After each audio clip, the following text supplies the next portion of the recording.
বাইরে ভাই এইখানে যে সিনটা দেখতে পাচ্ছেন আপনারা, শাকিব খান প্রথমে একটা বন্দুক ওনার হাতে দিয়ে হচ্ছিল, কিন্তু শাকিব খান কী করলেন, ভাই বন্দুক আমি নেব না।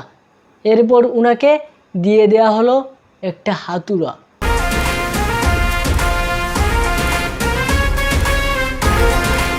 এখন সেই হাতুড়া দেখে আমার কয়েকটা জিনিসের কথা মনে হচ্ছে। প্রথমত যে কথাটা মনে হচ্ছে ওটা হচ্ছে সেটা কেজিএফের রকি ভাইয়ের হাতুড়ির কথা মনে হচ্ছে। আরেকদিকে অ্যাভেঞ্জার্সের আমাদের থরের মিওনিরের কথা মনে হচ্ছে, মিওনিয়র। এবং এটাই হচ্ছে মেইন কথা। তাহলে কি আমাদের তুফান সিনেমা যেটা নিয়ে আমরা এত আশাবাদী, সেই সিনেমাটা কি আসলে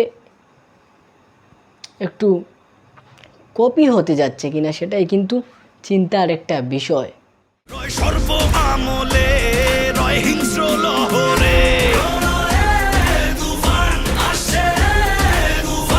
ওয়েলকাম টু দ্য সমালোচনার দুনিয়া। তো বন্ধুরা, এই গতকালকে নাকি গত পরশু দিন আমাদের তুফান সিনেমার যে টাইটেল ট্র্যাক, সেই টাইটেল ট্র্যাকটা রিলিজ দিয়েছে চরকি আমাদের রায়হান রাফি।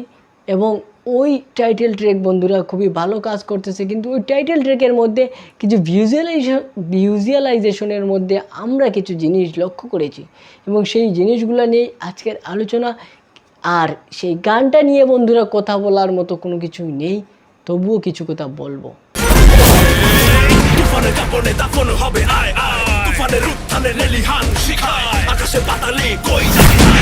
তো বন্ধুরা, এই গানের আমরা দেখেছি গানটা গেয়েছেন আরিফ রহমান জয়, লিরিক্স লিখেছেন হাসান শুভ এবং রেপ দিয়েছেন রেপস টু দাদু এবং বেকিং বয়াস দিয়েছেন আরিফ রহমান জয়।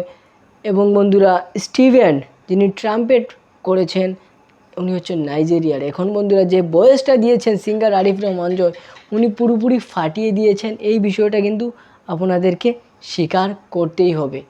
এবং সেই এই যে তুফান সিনেমার পুরোপুরি বিষয়টা কিন্তু পুরোপুরি কনসেপ্টটা কিন্তু এই তুফান টাইটেল ট্র্যাকের মধ্যে হালকা হালকা আমরা একটু কিছু লক্ষ্য করেছি বন্ধুরা। এবং এই টাইটেল ট্র্যাক কিন্তু পুরো জমিয়ে দিবে পুরা সিনেমাটা। পুরা সিনেমার যে আবহ এবং ব্যাকগ্রাউন্ড যখন এই টাইটেল ট্র্যাকটা বাজতে থাকবে, যখন তুফানের এন্ট্রি হবে, তখন কিন্তু এই টাইটেল ট্র্যাকটা ফাটিয়ে দেওয়ার সম্ভাবনা রয়েছে পুরা হলকে।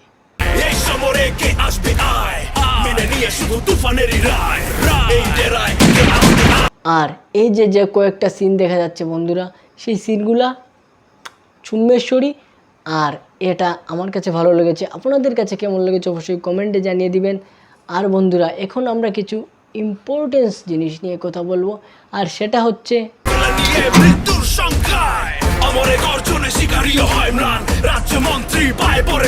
এই যে বন্ধুরা আপনারা দেখলেন এবং আমি আপনাদেরকে আবারও দেখাচ্ছি বন্ধুরা, এইখানে যে একটা পুলিশওয়ালা যখন একটা ভ্যান থেকে একটা ট্রাক থেকে কিছু মাল চেক আপ করতে যায়, তখন কিন্তু একটা স্টিকার দেখে, ওইখানে একটা বক্সে কিন্তু একটা স্টিকার দেখা যাচ্ছে। সেই স্টিকার দেখে ওই পুলিশওয়ালাটা পুরোপুরি ভয় পেয়ে যায় এবং সে কী করে ওই ট্রাকটা ছেড়ে দেয়। কিন্তু এই সেম একটা সিন কিন্তু বন্ধুরা আমরা দেখেছিলাম।